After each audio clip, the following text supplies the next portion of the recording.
Robert Hass is with me here right now. What do you call the poet laureate? You're a PhD. You're the MacArthur recipient, which means you're noted as a genius in this country. So what do people call you? I guess, do kids still call you Dad, or what do we do? My kids call me Dad, and my students call me Professor, and then they call me Bob after a while. What's your favorite title? What would you like? Bob. Well, actually, Dad is pretty good too. Well, I've told her. Grandpa is pretty good. Well, great. I'm in that gain. So, but let me ask you this, if I can. There seems to be. I'm a little older than you probably. I'm 70 years old, and I grew up during a time when there was some popular poetry that came out of San Francisco, where you live. But you know, you had Ginsberg, and you had Ferlinghetti, and across that had pretty popular base.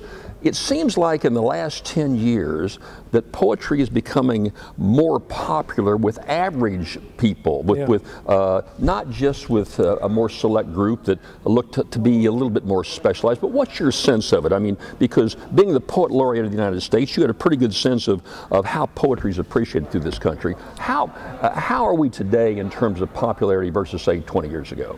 Well, I think we're about the same age, and that's absolutely right. I mean, in terms of popularity, one of the interesting things is that people could only read and begin to afford books in the 19th century. So before that, the culture of poetry was very small, because the culture of people who could read and write in any language was pretty small. And I guess publications, you know, the average person reading newsprint, there probably wasn't as much poetry there as maybe short stories, that kind of thing. Actually, in the early years of newspapers, there was a lot of poetry in newspapers. Step you over here by the camera. That's fine. I've discovered. Right. Anyway, and it was because the whole country was teaching themselves to read. There's a wonderful line in a Walt Whitman poem, 1855. He's in Song of Myself, and he says, did you take so long to learn to read? Did you feel so proud to get at the meaning of a poem?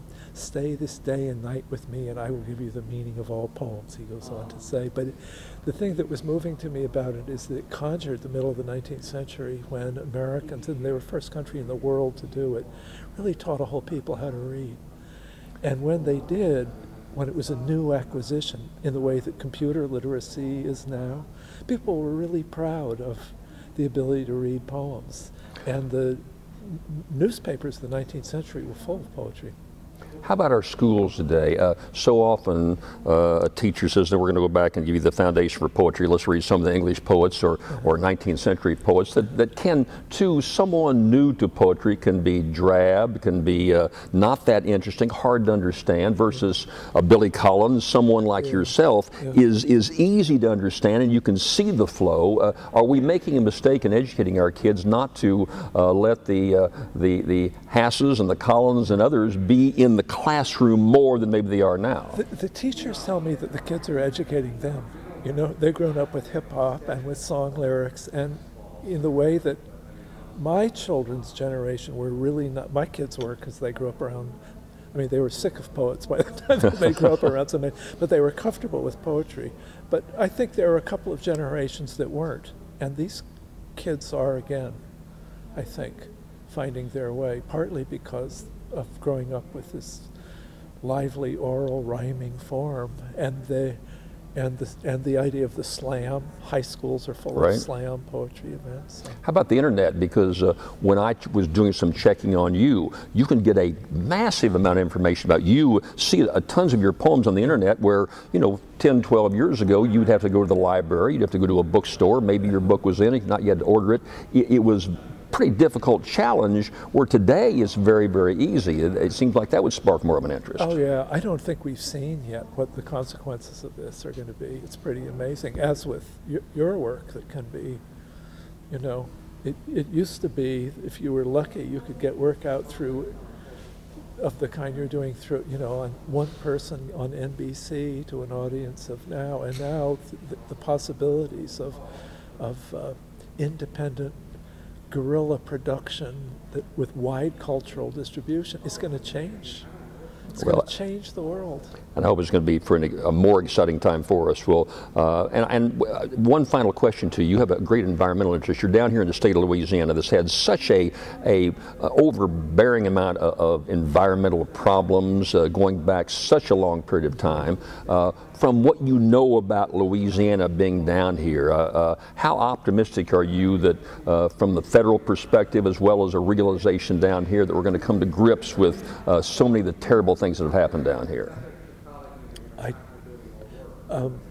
Let's see how to answer that question. I teach an introductory environmental studies class at Berkeley. I team teach it with a friend who's an environmental scientist. And one of his students was in charge of supervising the New Orleans cleanup for the EPA. And he came and spoke to our students. So the best information I have is from him. Right. And he said three things about it. One is that he didn't think that in the long run people were going to learn the lesson from this.